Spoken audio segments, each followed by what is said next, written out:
O Grande Conflito. Capítulo 5. Arautos de uma Era Melhor. Antes da Reforma, houve por vezes pouquíssimos exemplares da Escritura Sagrada, mas Deus não consentira que sua palavra fosse totalmente destruída. Suas verdades não deveriam estar ocultas para sempre. Tão facilmente poderia ele desacorrentar as palavras da vida, como abrir portas de prisões e desaferrolhar portais de ferro para pôr em liberdade a seus servos. Nos vários países da Europa, homens eram movidos pelo Espírito de Deus a buscar a verdade como a tesouros escondidos. Providencialmente guiados às Santas Escrituras, estudavam as páginas sagradas com interesse profundo. Estavam dispostos a aceitar a luz a qualquer custo. Posto que não vissem todas as coisas claramente, puderam divisar muitas verdades havia muito sepultadas. Como mensageiros enviados pelo céu, saíam, rompendo as cadeias do erro e superstição e chamando aos que haviam estado durante tanto tempo escravizados a levantar-se e assegurar sua liberdade. Com exceção do que se passava entre os valdenses, a palavra de Deus estivera durante séculos encerrada em línguas apenas conhecidas pelos eruditos. Chegara, porém, o tempo para que as Escrituras fossem traduzidas e entregues ao povo dos vários países em sua língua materna. Passara para o mundo a meia-noite. As horas de trevas estavam a esvair-se e em muitas terras apareciam indícios da aurora a despontar. No século XIX, surgiu na Inglaterra um homem que devia ser considerado a estrela da manhã da Reforma. João Wycliffe foi o arauto da Reforma não somente para a Inglaterra, mas para toda a cristandade. O grande protesto contra Roma que lhe foi dado proferir jamais deveria silenciar. Aquele protesto abriu a luta de que deveria resultar a emancipação de indivíduos, igrejas e nações. Wycliffe recebeu educação liberal e para ele o temor do Senhor era o princípio da sabedoria. No colégio, se distinguira pela fervorosa piedade, bem como por seus notáveis talentos e perfeito preparo escolar. Em sua sede de saber, procurava familiarizar-se com todo o ramo de conhecimento. Foi educado na filosofia escolástica, nos cânones da Igreja e na lei civil, especialmente a de seu próprio país. Em seus trabalhos subsequentes, evidenciou-se o valor destes primeiros estudos. Um conhecimento proficiente da filosofia especulativa de seu tempo habilitou-o a expor os erros dela, e, mediante o estudo das leis civis e eclesiásticas, preparou-se para entrar na grande luta pela liberdade civil e religiosa. Não só sabia manejar as armas tiradas da palavra de Deus, mas também havia adquirido a disciplina intelectual das escolas e compreendia a tática dos teólogos escolásticos. O poder de seu gênio e a extensão e proficiência de seus conhecimentos impunham o respeito de amigos bem como de inimigos. Seus adeptos viam com satisfação que seu herói ocupava lugar preeminente entre os espíritos dirigentes da nação, e seus inimigos eram impedidos de lançar o desprezo à causa da Reforma, exprobrando a ignorância ou fraqueza do que a mantinha. Quando ainda no colégio, Wycliffe passou a estudar as Escrituras Sagradas. Naqueles primitivos tempos em que a Bíblia existia apenas nas línguas antigas, os eruditos estavam habilitados a encontrar o caminho para a fonte da verdade, o qual se achava fechado às classes incultas.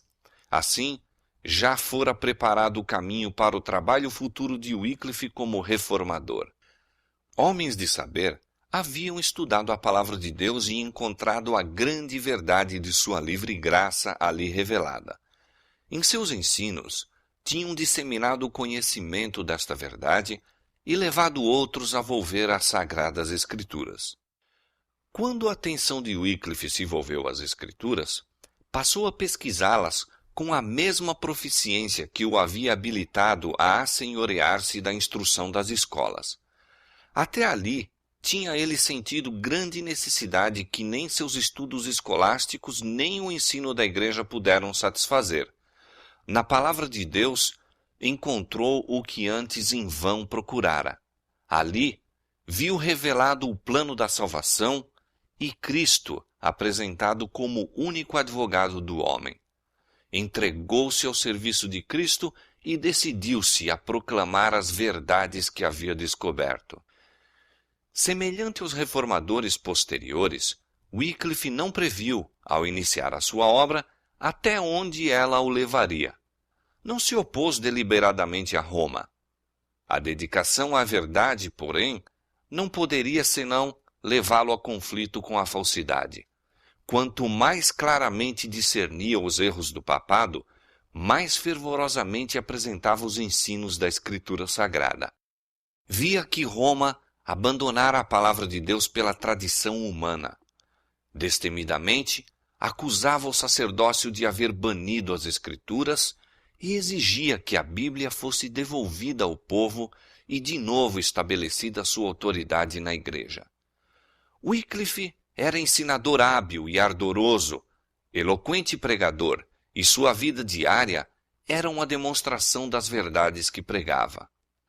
O conhecimento das Escrituras, a força de seu raciocínio, a pureza de sua vida e sua coragem e integridade inflexíveis conquistaram-lhe geral estima e confiança. Muitas pessoas se tinham tornado descontentes com sua fé anterior ao verem a iniquidade que prevalecia na Igreja de Roma e saudaram com incontida alegria as verdades expostas por Wycliffe. Mas os dirigentes papais encheram-se de raiva quando perceberam que este reformador conquistava maior influência do que a deles mesmos. Wycliffe era perspicaz descobridor de erros e atacou destemidamente muitos dos abusos sancionados pela autoridade de Roma. Quando agia como capelão do rei, assumiu ousada atitude contra o pagamento do tributo que o Papa pretendia do monarca inglês e mostrou que a pretensão papal de autoridade sobre os governantes seculares era contrária tanto à razão como à revelação. As exigências do Papa tinham excitado grande indignação e os ensinos de Wycliffe exerceram influência sobre o espírito dos dirigentes do país. O rei e os nobres uniram-se em negar as pretensões do pontífice à autoridade temporal e na recusa do pagamento do tributo. Destarte, um golpe eficaz foi desferido contra a supremacia papal na Inglaterra. Outro mal contra que o reformador sustentou longa e resoluta batalha foi a instituição das ordens dos frades mendicantes. Estes frades enxameavam na Inglaterra, lançando uma nódoa à grandeza e prosperidade da nação. A indústria, a educação, a moral, tudo sentia influência debilitante. A vida de ociosidade e mendicidade dos monges não só era grande escoadouro dos recursos do povo, mas lançava o desdém ao trabalho útil. A juventude se desmoralizava e corrompia. Pela influência dos frades, muitos eram induzidos a entrar para o claustro e dedicar-se à vida monástica, e isto não só sem o consentimento dos pais, mas mesmo sem seu conhecimento e contra as suas ordens. Um dos primitivos padres da Igreja de Roma, insistindo sobre as exigências do monasticismo acima das obrigações do amor e dever filial, declarou: ainda que teu pai te encontrasse deitado diante de tua porta, chorando e lamentando, e tua mãe te mostrasse o corpo que te carregou e os seios que te nutriram, tê-los-ás de pisar a pés e ir avante diretamente a Cristo. Por esta monstruosa desumanidade, como mais tarde Lutero a denominou, que cheira mais a lobo e a tirano do que a cristão ou homem, empedernia-se o coração dos filhos contra os pais. Assim, os dirigentes papais, como os fariseus de outrora, tornavam sem efeito o mandamento de Deus com a sua tradição. Assim se desolavam lares, e pais ficavam privados da companhia dos filhos e filhas. Mesmo os estudantes das universidades eram enganados pelas falsas representações dos monges e induzidos a unir-se às suas ordens. Muitos mais tarde se arrependiam desse passo, vendo que haviam prejudicado sua própria vida e causado tristeza aos pais. Mas, uma vez presos na armadilha, era-lhes impossível obter liberdade. Muitos pais, temendo a influência dos monges, recusavam-se a enviar os filhos às universidades. Houve assinalada redução do número de estudantes que frequentavam os grandes centros de ensino. As escolas feneciam e prevalecia a ignorância. O Papa conferira a esses monges a faculdade de ouvir confissões e conceder perdão. Isto se tornou fonte de grandes males. Inclinados a aumentar seus lucros, os frades estavam tão dispostos a conceder a absolvição que criminosos de todas as espécies a eles recorriam e, como resultado, aumentaram rapidamente os vícios mais detestáveis. Os doentes e os pobres eram deixados a sofrer, enquanto os donativos que lhes deveriam suavizar as necessidades iam para os monges que, com ameaças, exigiam esmolas do povo, denunciando a impiedade dos que retivessem os donativos de suas ordens. Apesar de sua profissão de pobreza, a riqueza dos frades aumentava constantemente e seus suntuosos edifícios e lautas mesas tornavam mais notória a pobreza crescente da nação. E enquanto gastavam o tempo em luxo e prazeres, enviavam em seu lugar homens ignorantes que apenas podiam narrar histórias maravilhosas, lendas, pilhérias para divertir o povo e torná-lo ainda mais completamente iludido pelos monges.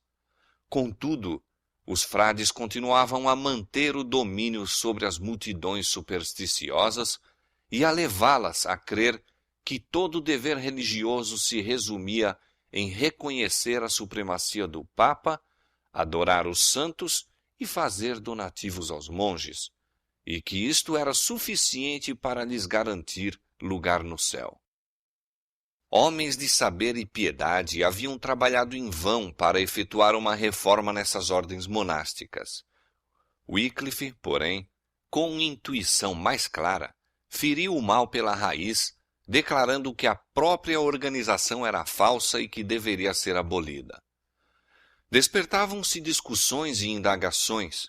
Atravessando os monges o país, vendendo perdões para o Papa, muitos foram levados a duvidar da possibilidade de comprar perdão com dinheiro e suscitaram a questão se não deveriam antes buscar de Deus o perdão em vez de buscá-lo do pontífice de Roma. Não poucos se alarmavam com a capacidade dos frades, cuja avidez parecia nunca se satisfazer. Os monges e sacerdotes de Roma, diziam eles, estão nos comendo como um câncer. Deus nos deve livrar, ou o povo perecerá. Para encobrir sua avareza, pretendiam os monges mendicantes seguir o exemplo do Salvador, declarando que Jesus e seus discípulos haviam sido sustentados pela caridade do povo. Esta pretensão resultou em prejuízo de sua causa, pois levou muitos à Escritura Sagrada a fim de saberem por si mesmos a verdade, resultado de que todos os outros eram menos desejados de Roma. A mente dos homens foi dirigida à fonte da verdade, que era o objetivo de Roma ocultar.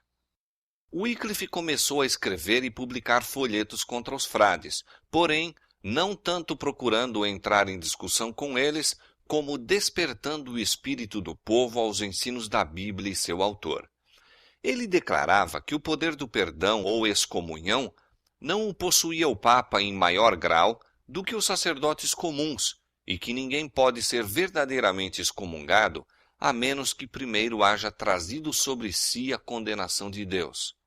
De nenhuma outra maneira mais eficaz poderia ele ter empreendido a demolição da gigantesca estrutura de domínio espiritual e temporal que o Papa erigira e em que a alma e corpo de milhões se achavam retidos em cativeiro. De novo foi Wycliffe chamado para defender os direitos da coroa inglesa contra as usurpações de Roma, e sendo designado embaixador real, passou 2 anos na Holanda em conferência com os emissários do Papa. Ali entrou em contato com eclesiásticos da França, Itália e Espanha, e teve a oportunidade de devassar os bastidores e informar-se de muitos fatos que lhe teriam permanecido ocultos na Inglaterra. Aprendeu muita coisa que o orientaria em seus trabalhos posteriores. Naqueles representantes da corte papal, lia a ele o verdadeiro caráter e objetivos da hierarquia. Voltou para a Inglaterra a fim de repetir mais abertamente e com maior zelo seus ensinos anteriores, declarando que a cobiça, o orgulho e o engano eram os deuses de Roma.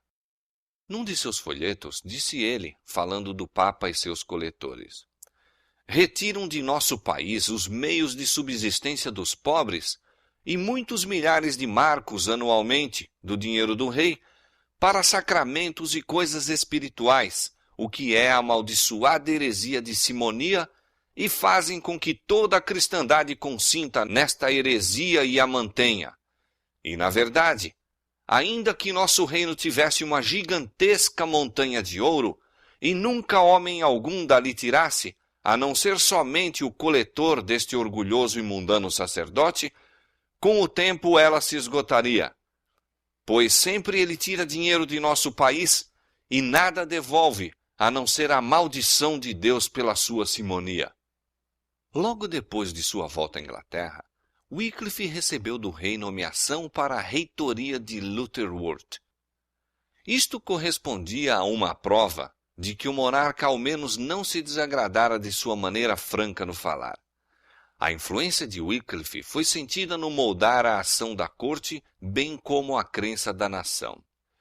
Os trovões papais logo se desencadearam contra ele. 3 bulas foram expedidas para a Inglaterra, para a universidade, para o rei e para os prelados, ordenando todas as medidas imediatas e decisivas para fazer silenciar o ensinador de heresias. Antes da chegada das bulas, porém, os bispos, em seu zelo, intimaram Wycliffe a comparecer perante eles para julgamento.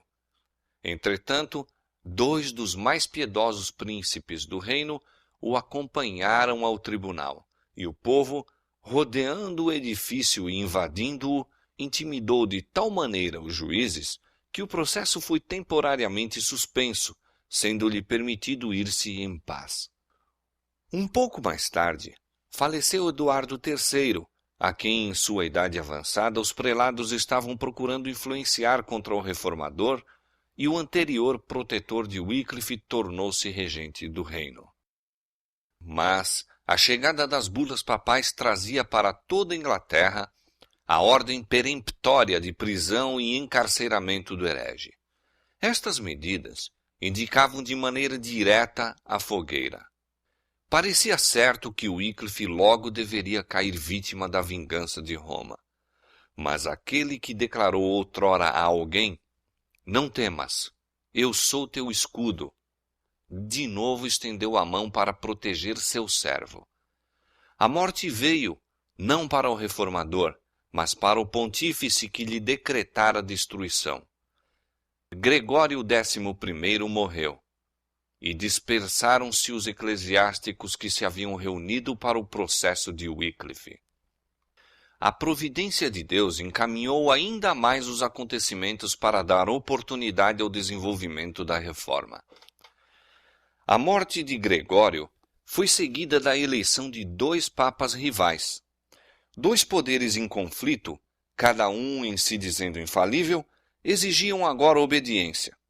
Cada qual apelava para os fiéis a fim de o ajudarem a fazer guerra contra o outro, encarecendo suas exigências com terríveis anátemas contra os adversários e promessas de recompensas no céu aos que o apoiavam. Esta ocorrência enfraqueceu grandemente o poderio do papado. As facções rivais fizeram tudo o que podiam para atacar uma a outra e durante algum tempo Wycliffe teve repouso. Anátemas e recriminações voavam de um papa a outro e derramavam-se torrentes de sangue para sustentar suas pretensões em conflito. Crimes e escândalos inundavam a igreja. Nesse ínterim, o reformador, no silencioso retiro de sua paróquia de Lutterworth, estava trabalhando diligentemente para, dos papas contendores, dirigir os homens a Jesus, o príncipe da paz. O cisma, com toda a contenda e corrupção que produziu, preparou o caminho para a reforma, habilitando o povo a ver o que o papado realmente era. Num folheto que publicou sobre o cisma dos papas, Wycliffe apelou para o povo a fim de que considerasse se esses dois sacerdotes estavam a falar a verdade ao condenarem um ao outro como o anticristo. Deus, disse ele, não mais quis consentir que o demônio reinasse em um único sacerdote tal, mas fez divisão entre dois, de modo que os homens, em nome de Cristo, possam mais facilmente vencê-los a ambos. Wycliffe, a exemplo de seu mestre, pregou o evangelho aos pobres. Não contente com espalhar a luz nos lares humildes em sua própria paróquia de Lutterworth, concluiu que ela deveria ser levada a todas as partes da Inglaterra. Para realizar isto, organizou um corpo de pregadores, homens simples e dedicados, que amavam a verdade e nada desejavam tanto como o propagá-la. Estes homens iam por toda a parte, ensinando nas praças, nas ruas, nas grandes cidades e nos atalhos do interior. Procuravam os idosos, os doentes e os pobres, e desvendavam-lhes as alegres novas da graça de Deus. Como professor de teologia em Oxford, Wycliffe pregou a palavra de Deus nos salões da universidade. Tão fielmente apresentava ele a verdade aos estudantes sob sua instrução, que recebeu o título de doutor do Evangelho. Mas a maior obra da vida de Wycliffe deveria ser a tradução das Escrituras para a língua inglesa. Num livro sobre a verdade e sentido das Escrituras, exprimiu a intenção de traduzir a Bíblia, de maneira que todos na Inglaterra pudessem ler, na língua materna, as maravilhosas obras de Deus. Subitamente, porém, interromperam-se as suas atividades. Posto que não tivesse ainda 60 anos de idade, o trabalho incessante, o estudo e os assaltos dos inimigos haviam posto à prova suas forças, tornando-o prematuramente velho. Foi atacado de perigosa enfermidade. A notícia disto proporcionou grande alegria aos frades.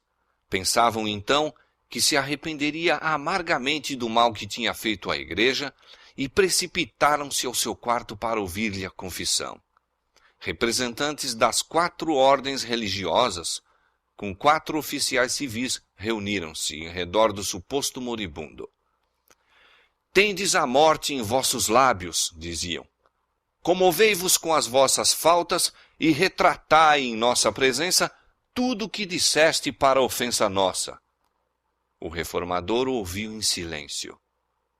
Mandou então seu assistente levantá-lo no leito e, olhando fixadamente para eles, enquanto permaneciam esperando a retratação, naquela voz firme e forte que tantas vezes os havia feito tremer, disse: Não hei de morrer, mas viver, e novamente denunciar as más ações dos frades. Espantados e confundidos, saíram os monges apressadamente do quarto. Cumpriram-se as palavras de Wycliffe. Viveu a fim de colocar nas mãos de seus compatriotas a mais poderosa de todas as armas contra Roma, isto é, dar-lhes a Escritura Sagrada, o meio indicado pelo céu para libertar, esclarecer e evangelizar o povo. Muitos e grandes obstáculos havia a vencer na realização dessa obra. Wycliffe achava sobrecarregado de enfermidades. Sabia que apenas poucos anos lhe restavam para o trabalho. Via a oposição que teria de enfrentar, mas, animado pelas promessas da palavra de Deus, foi avante sem intimidar-se de coisa alguma. Quando, em pleno vigor de suas capacidades intelectuais, rico em experiências, foi ele preservado e preparado por especial providência de Deus para esse trabalho, o maior por ele realizado. Enquanto a cristandade se envolvia em tumultos, o reformador, em sua reitoria de Lutherwurth, alheio à tempestade que fora esbravejava, dedicava-se à tarefa que escolhera. Concluiu-se, por fim, o trabalho. A primeira tradução inglesa que já se fizera da Escritura Sagrada. A palavra de Deus estava aberta para a Inglaterra. O reformador não temia agora prisão ou fogueira. Colocara nas mãos do povo inglês uma luz que jamais se extinguiria. Dando a Bíblia aos seus compatriotas, fizera mais no sentido de quebrar os grilhões da ignorância e do vício, mais para libertar e enobrecer seu país do que já se conseguira pelas mais brilhantes vitórias nos campos de batalha. Sendo ainda desconhecida a arte de imprimir, era unicamente por trabalho moroso e fatigante que se podiam multiplicar os exemplares da Escritura Sagrada.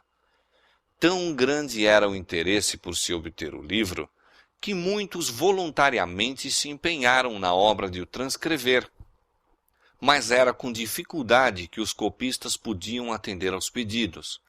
Alguns dos mais ricos compradores desejavam a Bíblia toda, outros compravam apenas parte. Em muitos casos, várias famílias se uniam para comprar um exemplar. Assim, a Bíblia de Wycliffe logo teve acesso aos lares do povo.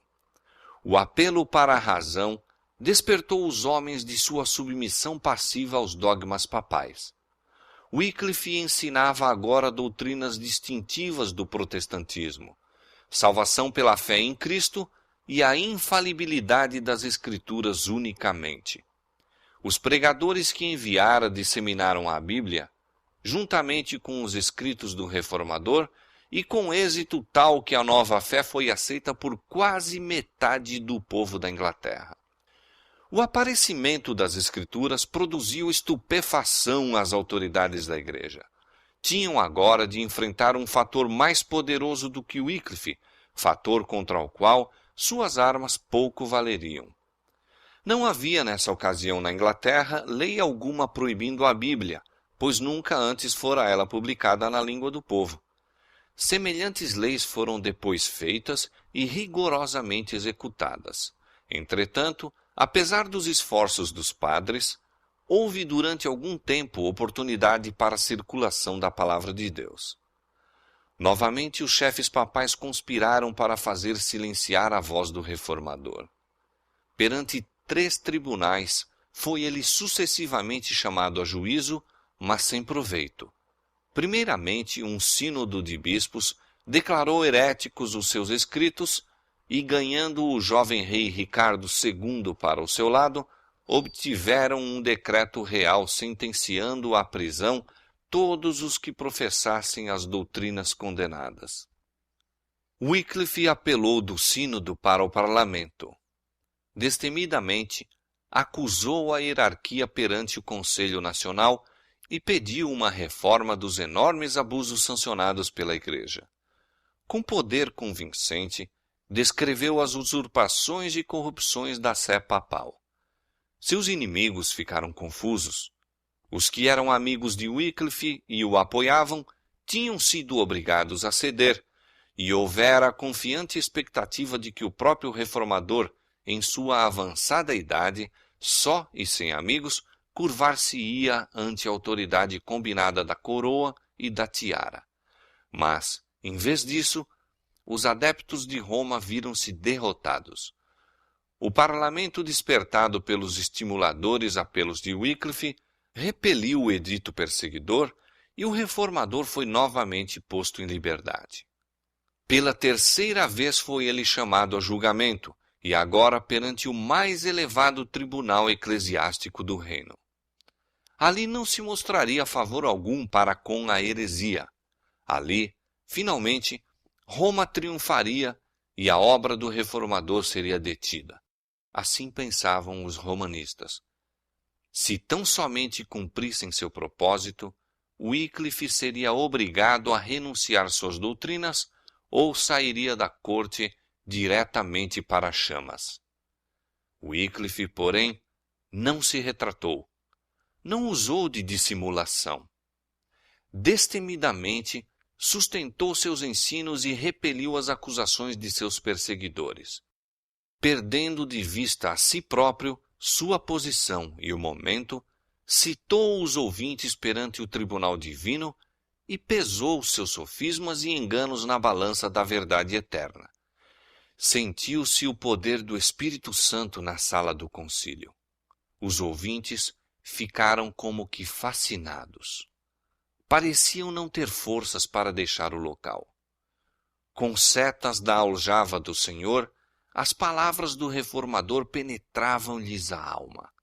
A acusação da heresia que contra ele havia formulado, com poder convincente, reverteu contra eles mesmos. Por que, perguntava ele, ousavam espalhar seus erros? Por amor do lucro, para da graça de Deus fazerem mercadoria? Com quem, disse finalmente, julgais estar a contender? Com um ancião às bordas da sepultura? Não, com a verdade. Verdade que é mais forte do que vós e vos vencerá. Assim dizendo, retirou-se da assembleia e nenhum de seus adversários tentou impedi-lo. A obra de Wycliffe estava quase terminada. A bandeira da verdade que durante tanto tempo empunhara, logo se deveria cair da mão. Mas, uma vez mais, deveria ele dar testemunho do Evangelho. A verdade deveria ser proclamada do próprio reduto do reino do erro. Wycliffe foi chamado a julgamento perante o tribunal papal em Roma, o qual tantas vezes derramara o sangue dos santos. Não ignorava o perigo que o ameaçava, contudo, teria atendido à chamada se um ataque de paralisia lhe não houvesse tornado impossível efetuar a viagem. Mas, se bem que sua voz não devesse ser ouvida em Roma, poderia falar por carta, e isto se decidiu a fazer. De sua reitoria, o reformador escreveu ao Papa uma carta que, conquanto respeitosa nas expressões de cristã no espírito, era incisiva censura à pompa e orgulho da sé papal. Em verdade me regozijo, disse, por manifestar e declarar a todo homem a fé que mantenho, e especialmente ao bispo de Roma, o qual, como suponho ser íntegro e verdadeiro, de mui boa vontade confirmará minha dita fé, ou, se ela é errônea, corrigi-la-á. Em primeiro lugar, creio que o Evangelho de Cristo é o corpo todo da lei de Deus. Declaro e sustento que o bispo de Roma, desde que se considera o vigário de Cristo aqui na terra, está obrigado, mais do que todos os outros homens, à lei do Evangelho. Pois a grandeza entre os discípulos de Cristo não consistia na dignidade e honras mundanas, mas em seguir rigorosamente e de perto a Cristo em sua vida e maneiras. Jesus, durante o tempo de sua peregrinação na terra, foi homem paupérrimo, desdenhando e lançando de si todo domínio e honra mundanos.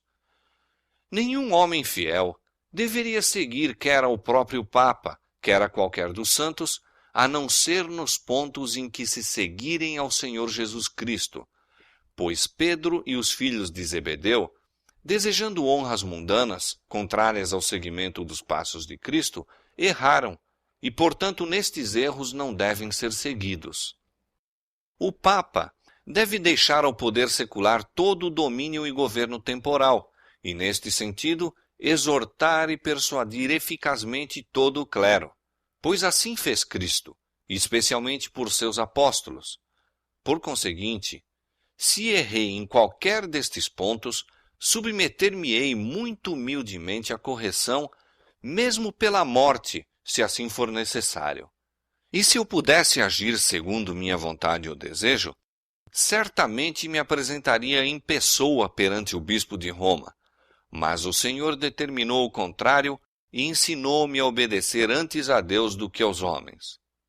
Finalizando, disse: Oremos a nosso Deus, para que ele de tal maneira influencie nosso Papa Urbano VI, conforme já começou a fazer, que juntamente com o clero possa seguir ao Senhor Jesus Cristo na vida e nos costumes, e com eficácia ensinar o povo, e que eles, de igual maneira, fielmente o sigam nisso.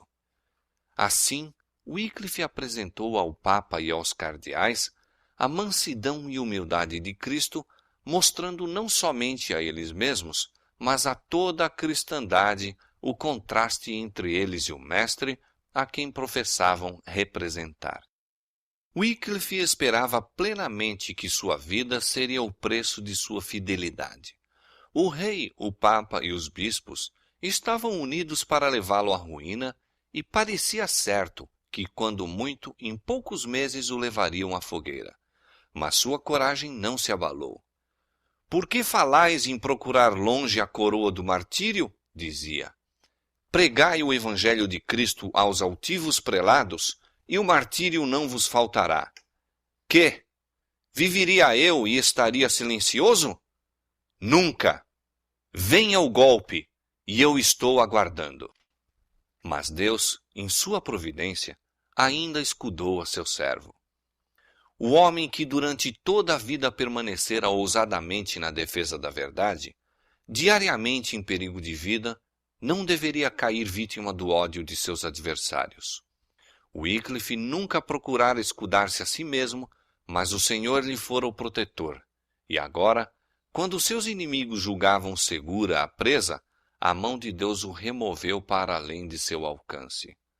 Em sua igreja em Lutterworth, na ocasião em que ia ministrar a comunhão, caiu atacado de paralisia e em pouco tempo rendeu a vida. Deus designara a Wycliffe a sua obra. Pusera-lhe na boca a palavra da verdade e dispusera uma guarda a seu redor para que esta palavra pudesse ir ao povo. A vida fora-lhe protegida e seus trabalhos se prolongaram até ser lançado o fundamento para a grande obra da reforma. Wycliffe saíra das trevas da Idade Média. Ninguém havia que tivesse vivido antes dele, por meio de cuja obra pudesse modelar seu sistema de reforma. Suscitado como João Batista para cumprir uma missão especial, foi ele o arauto de uma nova era.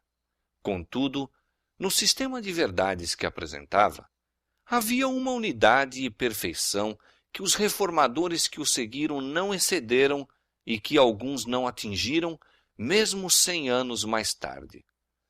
Tão amplo e profundo foi posto o fundamento, tão firme e verdadeiro o arcabouço, que não foi necessário serem reconstruídos pelos que depois dele vieram. O grande movimento inaugurado por Wycliffe, o qual deveria libertar a consciência e o intelecto e deixar livres as nações, durante tanto tempo jungidas ao carro triunfal de Roma, teve sua fonte na Escritura Sagrada. Ali se encontrava a origem da corrente de bem-aventurança, que, como a água da vida, tem manado durante gerações desde o século XIV. Wycliffe aceitava as Sagradas Escrituras com implícita fé, como a inspirada revelação da vontade de Deus, como suficiente regra de fé e prática.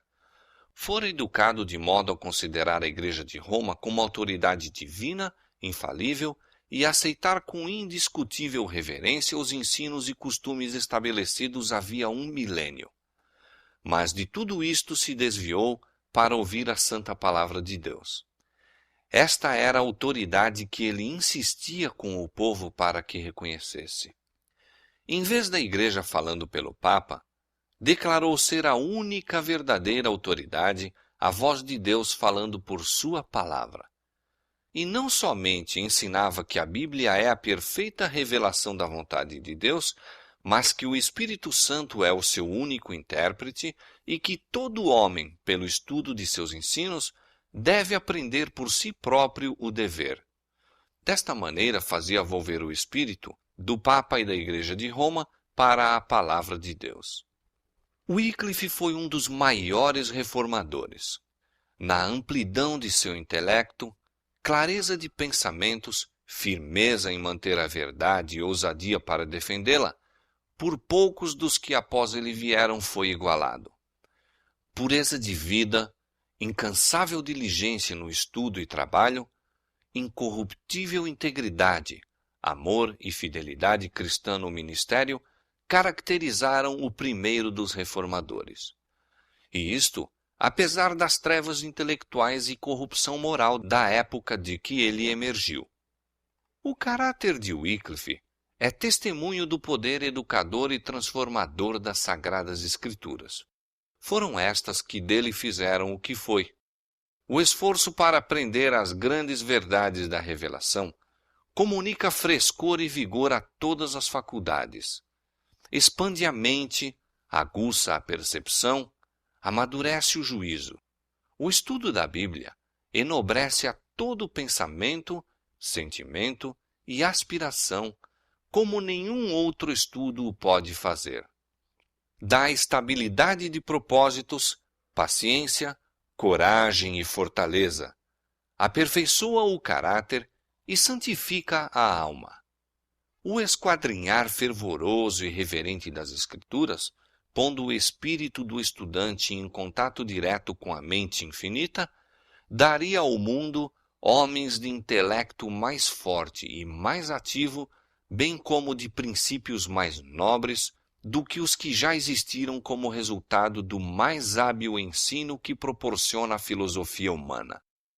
A exposição das tuas palavras dá luz, diz o salmista, dá entendimento aos simples. As doutrinas ensinadas por Wycliffe continuaram durante algum tempo a espalhar-se. Seus seguidores, conhecidos como Wycliffitas e Lollardos, não somente encheram a Inglaterra, mas espalharam-se em outros países, levando o conhecimento do Evangelho. Agora que seu guia fora tomado dentre os vivos, os pregadores trabalhavam com zelo maior do que antes e multidões se congregavam para ouvi-los. Alguns da nobreza e mesmo a esposa do rei se encontravam entre os conversos.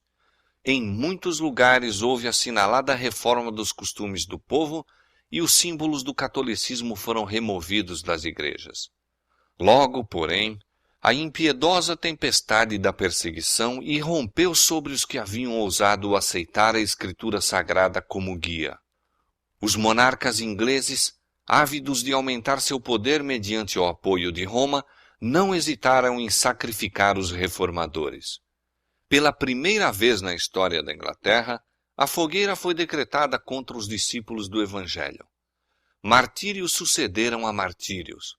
Os defensores da verdade, proscritos e torturados, podiam tão somente elevar seus clamores ao ouvido do Senhor dos Exércitos. Perseguidos como inimigos da Igreja e traidores do reino, continuaram a pregar em lugares secretos, encontrando abrigo o melhor que podiam nos humildes lares dos pobres e, muitas vezes, refugiando-se mesmo em brenhas e cavernas. Apesar da fúria da perseguição, durante séculos continuou a ser proferido um protesto calmo, devoto, fervoroso, paciente contra as dominantes corrupções da fé religiosa. Os crentes daqueles primitivos tempos tinham apenas conhecimento parcial da verdade, mas haviam aprendido a amar e a obedecer à palavra de Deus e pacientemente sofriam por sua causa. Como os discípulos dos dias apostólicos, muitos sacrificavam suas posses deste mundo pela causa de Cristo.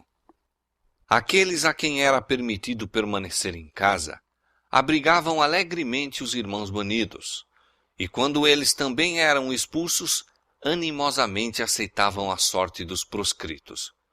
Milhares, é verdade, aterrorizados pela fúria dos perseguidores, compravam a liberdade com sacrifício da fé e saíam das prisões vestidos com a roupa dos penitentes, a fim de publicar sua renúncia.